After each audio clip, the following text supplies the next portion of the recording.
My name is Sarah Dean, and this is video 4 in a tutorial series on using IGV.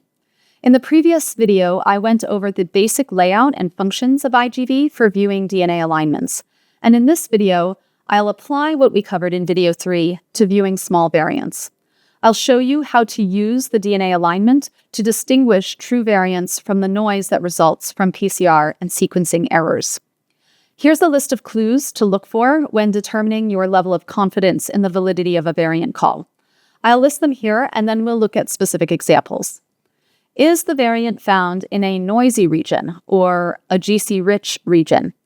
GC-rich regions are hard to sequence because the bonds are stronger and harder to denature, and they can also form secondary structures.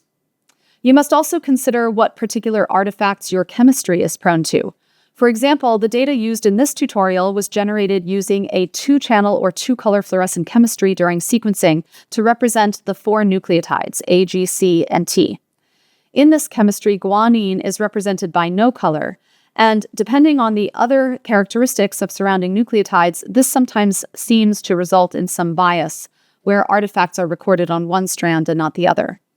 Also, the true lengths of homopolymers can be difficult for most sequencers to distinguish, though some types of sequencers struggle more than others. When a variant is called only or predominantly in one sequencing direction but not the other, it is called sequencing bias. Sequencing bias suggests that the variant is a sequencing artifact and not a true variant. Is the variant call consistent and uniform, or are several types of mutations called at the same position? Are the unexpected nucleotide calls of high quality? In what % of sequences was the variant found? A low allele frequency does not suggest that a variant is an artifact, but it does increase the risk that you will not have enough data to tell whether it is an artifact or not, because there may not be very many amplicons that represent the putative variant in the dataset. Another way of saying this is that a rare variant may not have a strong enough signal to distinguish it from noise. All parts of the alignment will have some noise, and some parts will be noisier than others. The noisier the sequences are, the more of them you will need to distinguish noise from signal. A high allele frequency provides a stronger signal because the more times the variant is represented in the alignment, the more confidence you can have regarding its characteristics and whether it is artifactual or real. Deep sequencing can increase confidence in rare variants because it will increase the number of sequences and therefore the amount of data that can be attributed to that variant.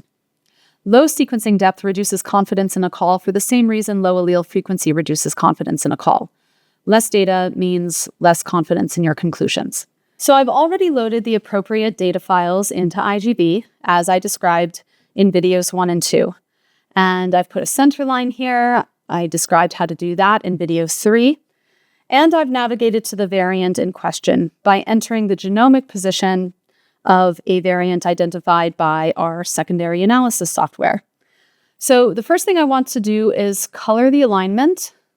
So I'll go right-click on the alignment, go to color by, and I'm going to color by read strand, which makes sequencing bias easy to visualize. And I've shaded base by quality, which means low quality calls will only be faintly indicated.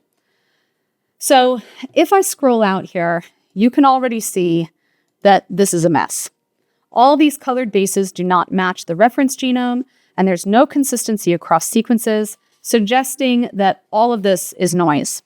All right, so let me zoom back in. So what I want to do first is I want to sort the alignment by base. All right, there we go. So if I scroll down, you'll see all the C's are at the top, but then their quality goes down. So there's one strike against this call, is that many of the calls are poor quality. And also they're inconsistent because now here are a bunch of G's, which start out strong, but also gradually reduce in quality or in confidence. And there were even some T's here. So here's some T's. And then the unmarked strands, these have the expected A. So all 4 possible nucleotides were discovered at this position. That's pretty inconsistent. So it's a noisy region. There's a lot of poor quality calls with low confidence, and there's a lot of inconsistency here. Also, if I look at the reference genome, I can see that this is a pretty GC-rich region. So there's this pattern of alternating Gs and Cs, and then it's this A, this lone A here that the sequencer is having trouble finding at this position. So typically this would be enough data to make a decision about this putative variant. It really seems like a sequencing artifact.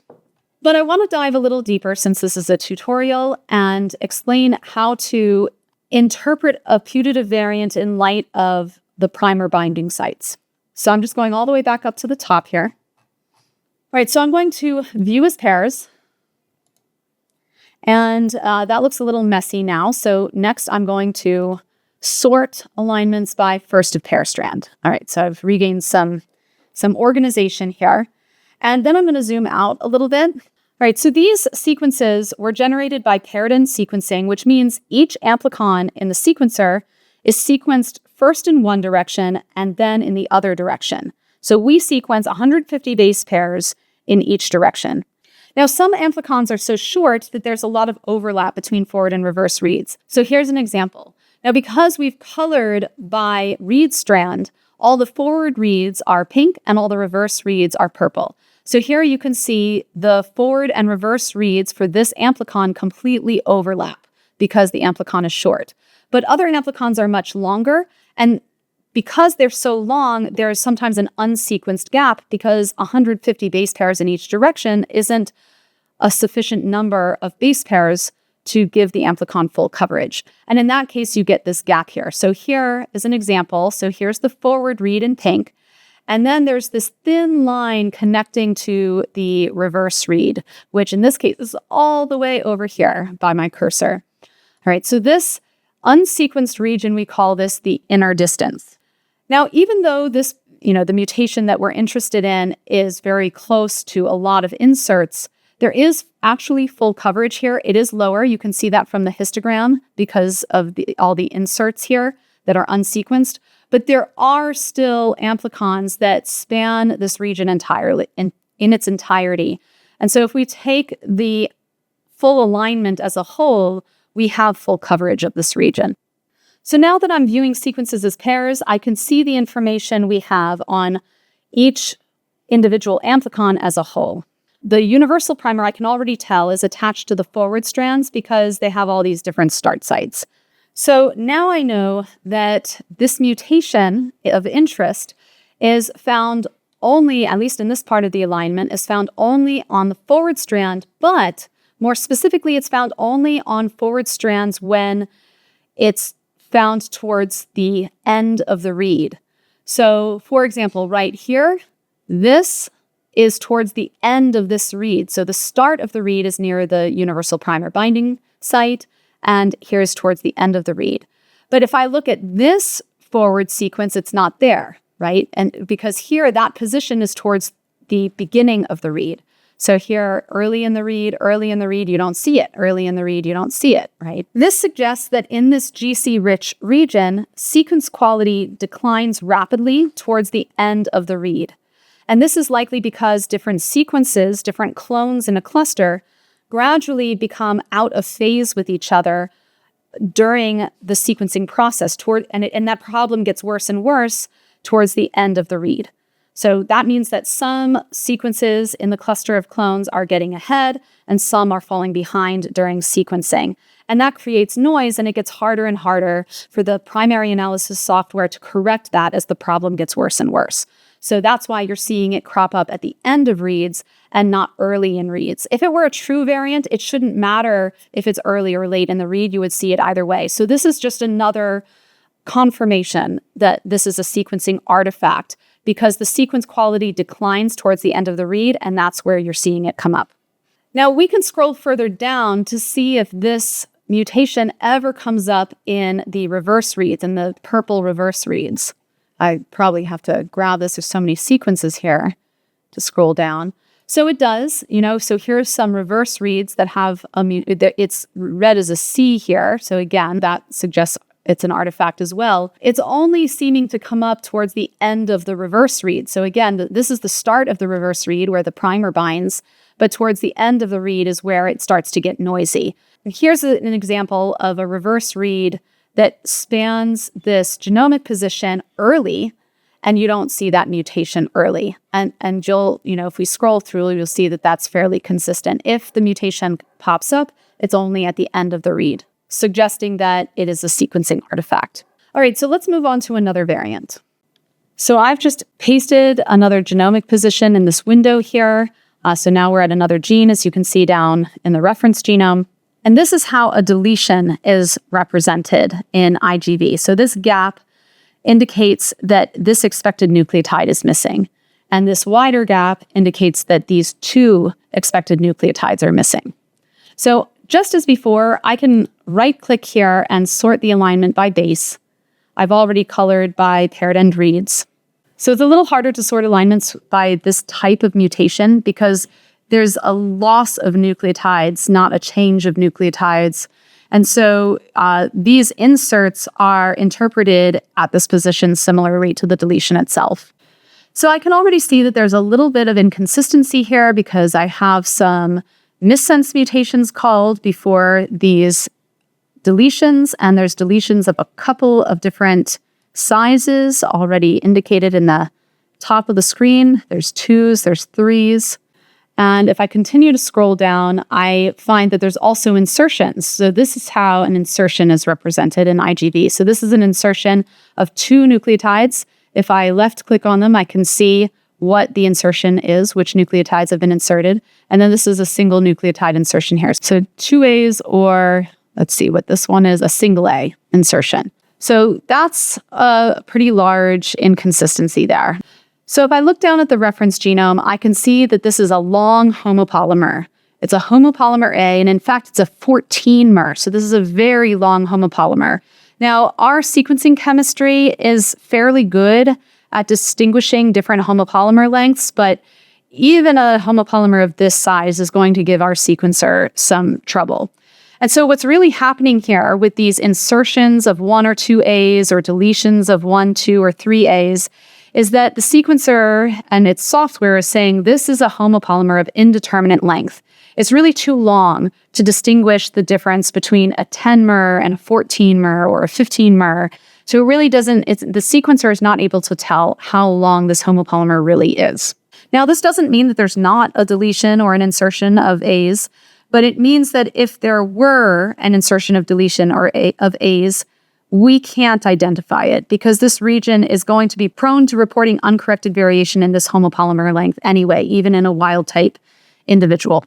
In other words, we can't identify this type of mutation because of the characteristics of this genomic position. Now, I lifted the genomic position I pasted there from our variant call file, so I know that there's a mutation here at the center line, but I can't see it yet. It's not in the window frame.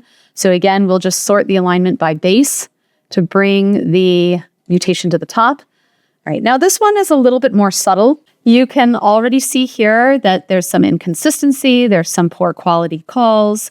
And if I scroll down, that inconsistency becomes really severe. So is it a missense mutation? Which missense mutation? Is it a deletion? It's hard to say. This mutation is also called at a very low allele frequency. It's actually lower than the limit of detection or the noise threshold for this assay. And I can see what the allele frequency is if I left click on this bar of the histogram, and then this little window pops up and it tells me what proportion of the sequences were called with each of these different nucleotides. So the T, being the primary variant found here, is only at 4%. And that is just under the limit of detection for this assay.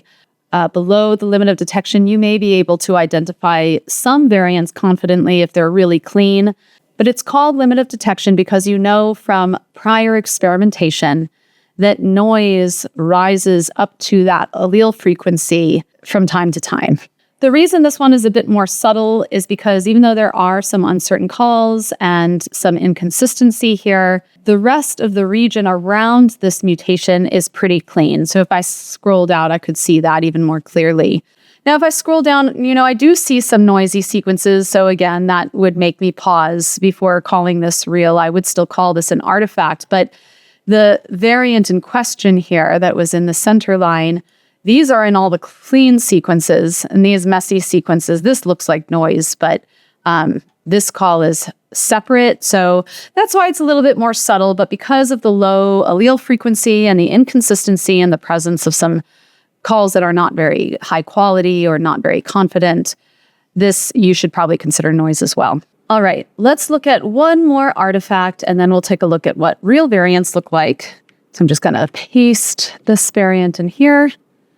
So we haven't taken a look at sequencing bias yet, but viewing sequencing bias is the whole reason we've colored the alignment by read strand. So you'll see now how coloring the alignment in this way makes it really easy to identify sequencing bias. So again, we're going to sort the alignment by base. So here's the variant, and at first glance, this looks like a true variant because it's not very noisy, it's not a particularly GC-rich region, and there's a lot of consistency here in what's been called. But what should tip you off is that this variant is entirely found in forward strands. It's all in pink. And as we scroll down, you'll see that there is not a single blue or reverse read that has this variant. Now, if a variant's real, it should show up in both directions. And you can see down here that this is just, it looks like it might just be an extension of this small homopolymer here, but it was easier for the sequencer to distinguish that this is not actually a C when moving in the reverse direction for the reverse strand than in the forward direction. True variants will be present in both forward and reverse reads. So this is a sequencing artifact as well, based solely on the fact that it's found only in forward strands. All right, this tutorial video is almost done because it's a lot easier to look at true variants than these sequencing artifacts. So let me scroll up to the top here. Here's an example of what a real variant looks like. Nice, clean substitution of a T. Almost all of these calls are high-quality calls. 12% allele frequency, so that's a pretty high percentage of the sequences that are included here. No noise in the surrounding genomic region, or not much. You know, there's a little lone C there, another little lone C there. So there's a little bit of noise. Again, all genomic positions are going to have some noise in the alignment, but pretty low compared to the things we've been looking at. So again, because I zoomed out the alignment, resorted. Also, there is some sequencing bias. Certainly, there's more forward reads with this variant than reverse reads, but there is at least some representation of the variant in both forward and reverse reads. That's what's really important, is that it's being represented in both directions. All right, so here's another one. Let's sort again by base. All right, again, forward and reverse reads carry this mutation, not a whole lot of noise in the surrounding genomic positions. Strong calls, high quality. This is a fairly low allele frequency, but it is above the noise threshold for our assay. There's some lower quality calls here, but this also there's no reason to believe that this is sequencing noise or an artifact. Everything here suggests that this is a true variant, even though it has a little bit of a lower allele frequency.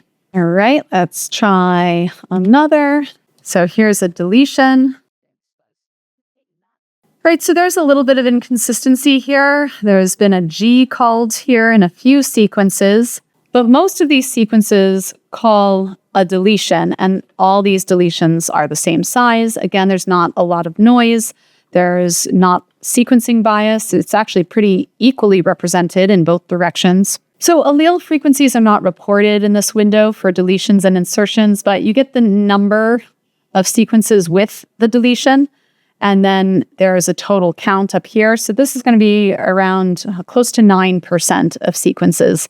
So it's a lower allele frequency, but not that low, again, above the noise threshold for this assay. So again, no real reason to believe that this is an artifact. So it's important to note that the bullet points in that list for distinguishing variants from artifacts, it's not super clean cut. It's not like, oh, if you have one or a certain number of bullet points on this list, then it's an artifact. The question is, does it look noisier than it looks real? So you're really taking a collection of all the pieces of information and your knowledge of the assay to make these calls. So there is some inconsistency here, but again, it's negligible compared to the strength of the support for this variant. So let's look at one more. Just wanted to put one insertion in there. So this is a 3 base pair insertion. Again, if you left click on it, it tells you which 3 bases have been inserted between these 2 nucleotides in the reference genome. I'm going to sort again, as always, by base. Sometimes it can be a little bit difficult to sort by insertions because they're between 2 bases. So sometimes you have to click, just next to the insertion to really get it to sort properly. Anyway, this worked out. No sequencing bias, not a lot of noise in the region. So this region is GC rich. You can see there's a lot of C's and G's here. But despite that, I'm not seeing a lot of noise. So if you look at the histogram, you can see that coverage is fairly low in this particular genomic position. And again, you can, of course, click the bar of the histogram. It tells you how many insertions there are relative to the total number of sequences. So it's close to all of them. All right. So that's, again, a very strong support for this variant being real. So in this tutorial, I didn't go over extremely challenging variants that are really in some gray area between looking real and looking like an artifact. Some variants are truly difficult to determine. It's useful to spend some time looking at controls with known results to get to know your chemistry and the alignments that they produce to help learn how to interpret those gray areas, those more difficult calls. Usually in those cases, it becomes even more important to assess information besides the alignment itself, such as sequence and run statistics, and also to understand information about the putative variant and what the risks would be of getting the variant wrong by calling it noise when it's real or by calling it real when it's actually noise. This concludes part 4 of this IGV tutorial series. In the next video, I will go over some of the functions available in IGV that are useful for viewing and interpreting structural variants. That video will be more advanced and will require a deeper understanding of sequencing chemistry to appropriately interpret the alignment.